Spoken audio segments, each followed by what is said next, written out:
Hi friends, आप सभी का आपके अपने यूट्यूब चैनल यूपीएससी इन्फो 24 में स्वागत है। तो दोस्तों, हम उम्मीद करते हैं कि आप सभी लोग स्वस्थ होंगे और खुश होंगे। फ्रेंड्स, ये जो वीडियो है ये पीजीटी नागरिक शास्त्र का भाग 128 है। तो अगर आप टीजीटी, पीजीटी, एलटी ग्रेड और जीआईसी की तैयारी कर रहे हैं तो ये वीडियो आपके लिए है। दोस्तों, आज का जो वीडियो होगा वो 101 नंबर से शुरू होगा। क्वेश्चन है फ्रेंड्स, निम्न में से किस राज्य में एक सदनी व्यवस्थापिका है? निम्न में से किस राज्य में एक सदनी व्यवस्थापिका है? ऑप्शन 1 है कर्नाटक, ऑप्शन 2 है उड़ीसा, ऑप्शन 3 है महाराष्ट्र और ऑप्शन 4 है बिहार। तो आंसर क्या हो जाएगा दोस्तों? उड़ीसा आपका आंसर सही हो जाएगा। ठीक है, उड़ीसा में एक सदनी व्यवस्थापिका है। बाकी तीनों जो राज्य हैं वहाँ पे द्विसदनी व्यवस्थापिका है, मतलब विधान परिषद और विधानसभा हैं, लेकिन यहाँ पे बस उड़ीसा में विधानसभा होगा। तो आगे चलते हैं, 102 नंबर देख लेते हैं। क्वेश्चन है दोस्त, निम्नलिखित में से किसने लोकतंत्र को बहुमत की निरंकुश के रूप में वर्णित किया है? निम्नलिखित में से किसने लोकतंत्र को बहुमत की निरंकुशता के रूप में वर्णित किया है? ऑप्शन 1 है रूसो ने, डर्निंग ने, टाकविले ने, जेम्स मेडिसन ने। तो किसने वर्णित किया है? तो आंसर हो जाएगा 3, टाकविले ने। टाकविले ने लोकतंत्र को बहुमत की निरंकुशता के रूप में वर्णित किया है। ऑप्शन 3 सही हो जाएंगे। आगे देखते हैं क्वेश्चन नंबर 103।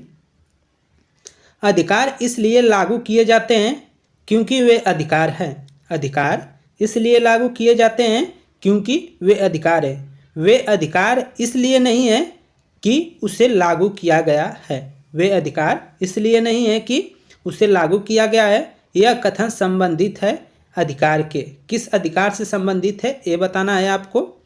कानूनी अधिकार से, नैसर्गिक अधिकार से, आदर्शवादी सिद्धांत से, ऐतिहासिक सिद्धांत से। तो आंसर क्या हो जाएगा दोस्तों?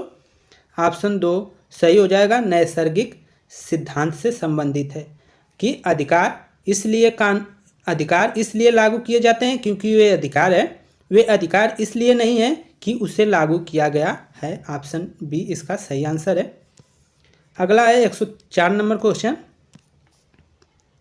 निम्नांकित में से कौन सा एक भारतीय संविधान की पहली अनुसूची का प्रावधान नहीं है? निम्नांकित में से कौन एक भारतीय संविधान की पहली अनुसूची का प्रावधान नहीं है? राज्य का, संघ राज्य क्षेत्र का, नागरिकता का, राज्यों के नाम और उसके क्षेत्र के। तो आंसर क्या हो जाएगा 104 का दोस्तों? 3 सही हो जाएगा, नागरिकता। ठीक है, कौन है? नागरिकता जो है पहली अनुसूची का प्रावधान नहीं है, बाकी के सब हैं। आगे देखते हैं, 12 अनुसूचियाँ है उसको याद रखिएगा, और मूल रूप से 8 अनुसूचियाँ थी और अब वर्तमान में 12 अनुसूचियाँ हैं। 105 नंबर क्वेश्चन। आधुनिक अर्थ में राज्य शब्द का प्रथम बार प्रयोग किया गया। आधुनिक अर्थ में राज्य शब्द का प्रथम बार प्रयोग किया गया किसके द्वारा? रूसो के द्वारा, मैकियावेली के द्वारा, ग्रीन द्वारा, हॉब्स द्वारा। तो 105 का आंसर क्या हो जाएगा दोस्तों? 2 सही हो जाएगा, मैकियावेली द्वारा। आधुनिक अर्थ में राज्य शब्द का प्रथम बार प्रयोग मैकियावेली द्वारा किया गया। आगे देखते हैं 106 नंबर क्वेश्चन। निम्नांकित में से कौन सा लेखक भूभाग को राज्य का एक आवश्यक तत्व नहीं मानता है? ये क्वेश्चन बार बार पूछा गया है, इसको आप ध्यान में रखेंगे। ठीक है, निम्नांकित में से कौन सा लेखक भूभाग को राज्य का एक आवश्यक तत्व नहीं मानता है? ऑप्शन 1 है अरस्तु, हॉब्स, सीले, लास्की। लाफी लिखा है यहाँ पे, लास्की रहना चाहिए दोस्तों।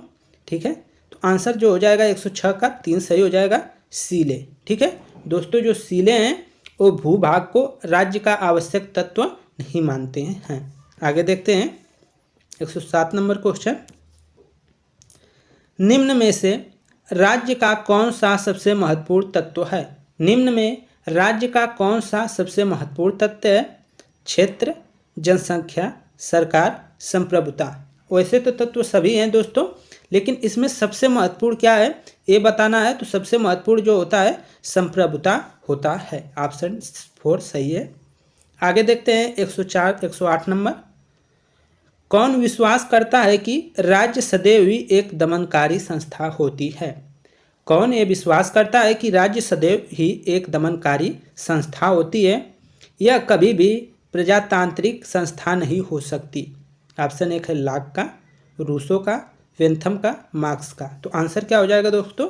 मार्क्स का हो जाएगा। ठीक है, मार्क्स का जो विश्वास था कि जो राज्य होता है ना, वो हमेशा जो पूंजीपति है उसी को संरक्षण प्रदान करता है। तो इसीलिए ये कहता है कि राज्य सदैव ही एक क्या है, दमनकारी संस्था होती है, यह कभी भी प्रजातांत्रिक संस्था नहीं हो सकती, ऐसा मार्क्स ने कहा है। मार्क्स का कुछ कथन भी आप जानते ही होंगे कि मजदूरों तुम एक हो जाओ, तुमको पाने के लिए संसार है, खोने के लिए जंजीर के सिवा कुछ नहीं, ऐसा इन्होंने कथन है, मतलब मार्क्स का कथन है। जन संप्रभुता की अवधारणा का प्रतिपादन किया गया था, किसके द्वारा किया गया था? जे.एस. मिल द्वारा, रूसो द्वारा, लॉक द्वारा, हब्स द्वारा। तो आंसर क्या हो जाएगा 109 का?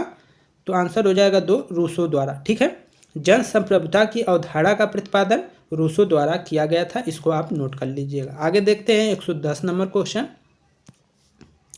आर्थिक निर्धारण सिद्धांत का प्रतिपादन किसने किया? आर्थिक निर्धारण सिद्धांत का प्रतिपादन किसने किया है? प्रोधा ने, मार्क्स ने, लेनिन ने, स्टेलिन ने। तो कौन हो जाएगा आंसर इसमें से दोस्तों? तो 110 का आंसर 2 हो जाएगा, मार्क्स ने किया है। ठीक है, 110 का आंसर 2 सही हो जाएगा। आर्थिक निर्धारण सिद्धांत का प्रतिपादन मार्क्स द्वारा किया गया है, ऑप्शन 2 सही है। आगे देखते हैं 111 क्वेश्चन। किसने सामाजिक समझौता की अवधारणा को निरंकुश संप्रभुता के सिद्धांत के साथ जोड़ा? किसने सामाजिक समझौता की अवधारणा को निरंकुश संप्रभुता के सिद्धांत के साथ जोड़ा है? ऑप्शन 1 है बोदा, ऑप्शन 2 है हाब्स, ऑप्शन 3 है लॉक्स, ऑप्शन 4 है इनमें से कोई नहीं। तो दोस्तों आंसर क्या हो जाएगा? हाब्स हो जाएगा। ठीक है, आगे देखते हैं 112 नंबर क्वेश्चन। किसने कहा नागरिक शास्त्र अधिक और कम मानव ज्ञान की वह उपयोगी शाखा है जो नागरिकों से संबंधित प्रत्येक चीज का वर्णन करती है? किसने कहा है कि नागरिक शास्त्र जो है अधिक और कम मानव ज्ञान की वह उपयोगी शाखा है जो नागरिकों से संबंधित प्रत्येक चीज़ों का वर्णन करती है? ऑप्शन 1 है गार्नर ने, ऑप्शन 2 है L.D. व्हाइट ने, ऑप्शन 3 है ब्राइस ने और ऑप्शन 4 है गिल क्राइस्ट ने। तो आंसर क्या हो जाएगा दोस्तों? 112 का 1 सही हो जाएगा, गार्नर ने। ये किसका कथन है? तो गार्नर महोदय का है, इसको ध्यान में रखिएगा। आगे देखते हैं 113 का क्वेश्चन। शक्तिशाली का हित ही न्याय है, किसने कहा? शक्तिशाली का हित ही न्याय है, किसने कहा है? फोस्टर ने, थ्रेसिमेकस ने, प्लेटो ने, मार्क्स ने। तो किसने कहा है दोस्तों? तो आंसर हो जाएगा 2, थ्रेसिमेकस ने कहा है। शक्तिशाली का हित ही न्याय है, यह थ्रेसिमेकस का कथन है। आगे देखते हैं 114 नंबर क्वेश्चन।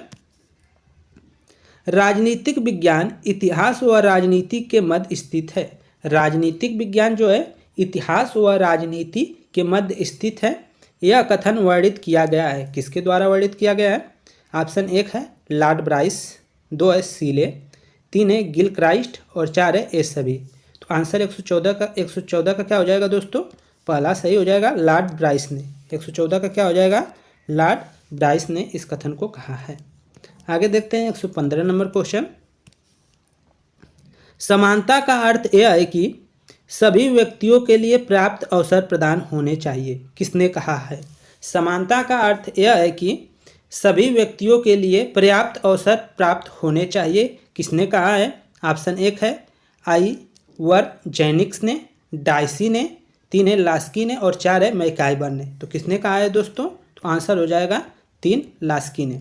समानता का अर्थ है कि सभी व्यक्तियों के लिए पर्याप्त अवसर प्राप्त होने चाहिए, यह कथन लास्की का है, ऑप्शन 3 सही है।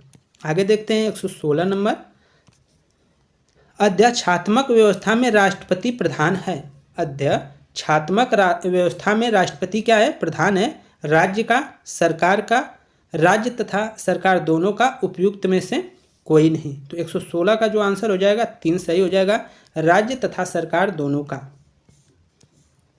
आगे देखते हैं 117 नंबर क्वेश्चन। किसने दबाव समूह को एक अज्ञात साम्राज्य जैसा कहा है? ये क्वेश्चन बार बार पूछा जा रहा है कि किसने दबाव समूह को अज्ञात साम्राज्य जैसा कहा है? ऑप्शन एक है मायरन वीनर ने, एस.ई. फाइनर ने, डेविड बी ट्रूमैन ने, वी.ओ.जी. जूनियर ने। तो किसने कहा है दोस्तों? कभी कभी टाइपिंग में थोड़ा इधर उधर हो जाता है, तो आप इसको ध्यान रखिएगा, क्वेश्चन मिलान कर लीजिएगा।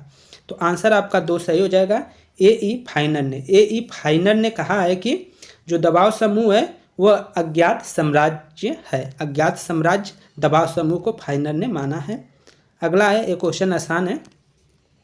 कौटिल्य समर्थक था। कौटिल्य जो चाणक्य या विष्णुगुप्त थे वो किसके समर्थक थे? उनके पुस्तक का नाम था अर्थशास्त्र, ये जानते होंगे। तो कौटिल्य समर्थक था राजतंत्र का, सीमित राजतंत्र का, मंत्रिमंडलीय व्यवस्था का, उपयुक्त में से कोई नहीं। तो वो किसका समर्थक था दोस्तों? तो आंसर हो जाएगा राजतंत्र का। ठीक है, कौटिल्य समर्थक था किसका था? तो राजतंत्र का। अगला क्वेश्चन है 119 नंबर। पब्लिक ओपिनियन नामक पुस्तक किसने लिखी? पब्लिक ओपिनियन नामक पुस्तक किसने लिखी है? ब्राइस ने, लावेल ने, हरमन फाइनर ने, वाल्टर लिपमैन ने। तो किसने लिखी है दोस्तों? तो 119 का 4 सही हो जाएगा, वाल्टर लिपमैन ने। पब्लिक ओपिनियन नामक पुस्तक किसने लिखी है? तो वाल्टर लिपमैन ने लिखी है। ऑप्शन 4 सही हो जाएगा। 120 नंबर क्वेश्चन देखते हैं। निम्न में से उदारवाद का जनक किसे माना जाता है? निम्न में से उदारवाद का जनक किसे माना जाता है? तो आपका ऑप्शन एक है Adam Smith, Jeremy Bentham, John Locke, Herbert Spencer. तो आंसर क्या हो जाएगा दोस्तों? जॉन लॉक सही हो जाएगा। जॉन लॉक को उदारवाद का जनक माना जाता है। अगला क्वेश्चन 121 नंबर। निम्नलिखित में से राज्य की उत्पत्ति के संबंध में कौन सा सिद्धांत 17वीं तथा 18वीं शताब्दी में सर्वाधिक लोकप्रिय था? निम्न में से राज्य की उत्पत्ति के संबंध में कौन सा सिद्धांत 17वीं तथा 18वीं शताब्दी में सर्वाधिक लोकप्रिय था? ऑप्शन एक है दैविक उत्पत्ति का सिद्धांत, ऑप्शन 2 है शक्ति सिद्धांत, ऑप्शन 3 है सामाजिक समझौता का सिद्धांत और ऑप्शन 4 है ऐतिहासिक सिद्धांत। तो आंसर क्या हो जाएगा? 121 का 3 सही हो जाएगा, सामाजिक समझौता का सिद्धांत सही हो जाएगा दोस्तों। आगे देखते हैं 122 नंबर क्वेश्चन। अध्यक्षात्मक शासन प्रणाली की मुख्य विशेषता है। अध्यक्षात्मक शासन प्रणाली की मुख्य विशेषता है कार्यपालिका का अध्यक्ष राष्ट्रपति होता है। राष्ट्रपति अपने मंत्रिपरिषद की नियुक्ति स्वयं करता है। राष्ट्रपति व्यवस्थापिका का विघटन नहीं कर सकता। उपयुक्त सभी। तो आंसर क्या हो जाएगा दोस्तों? 4 सही हो जाएगा, उपयुक्त सभी सही हो जाएगा। तो अध्यासात्मक शासन प्रणाली की मुख्य विशेषताओं में तीनों सम्मिलित है, तो तीनों को आप याद रख लीजिएगा। आगे चलते हैं 123 नंबर। कानून का सर्वाधिक स्वीकृति सिद्धांत है। कानून का सर्वाधिक स्वीकृति सिद्धांत कौन सा है? ऐतिहासिक सिद्धांत, आदेशात्मक सिद्धांत, प्राकृतिक सिद्धांत, समाजशास्त्री सिद्धांत। तो आंसर क्या हो जाएगा 123 का दोस्तों?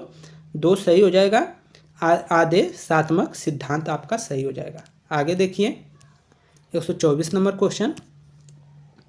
निम्न में से कौन लोकमत के अभिकरण के रूप में गलत सूचीबद्ध किया गया है? निम्नलिखित में से या निम्न में से कौन लोकमत के अभिकरण के रूप में गलत सूचीबद्ध किया गया है? ऑप्शन एक है परिवार तथा प्राथमिक समूह, शिक्षण संस्थाएं, संचार के संसाधन या उपयुक्त में से कोई नहीं। तो आंसर क्या हो जाएगा 124 का? डी सही हो जाएगा, मतलब 4 सही हो जाएगा, उपयुक्त में से कोई नहीं आपका आंसर है। अगला है और आखिरी क्वेश्चन है दोस्तों।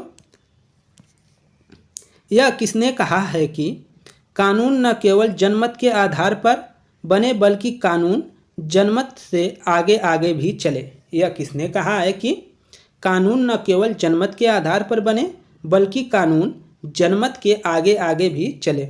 ऑप्शन एक है अप्पा दोराई ने, ऑप्शन 2 है R.G. गेटले ने, ऑप्शन 3 है डॉक्टर P.S. मुहार ने, ऑप्शन 4 है R.N. गिलक्राइस्ट ने। तो किसने कहा है दोस्तों?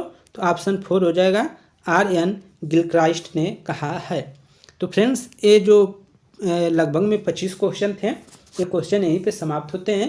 हम उम्मीद करते हैं कि हमारे द्वारा जो ये वीडियो बनाया गया है वो आप लोग को पसंद आया होगा। अगर दोस्त आपको वीडियो थोड़ा भी पसंद आया हो तो प्लीज़ वीडियो को लाइक कर दें, और चैनल पे नए हैं तो प्लीज़ चैनल को सब्सक्राइब कर लें। दोस्तों लाइक तो ज़रूर कर दें अगर आप वीडियो के अंत तक पहुँच चुके हैं। तो नमस्कार दोस्तों, शुभ रात्रि।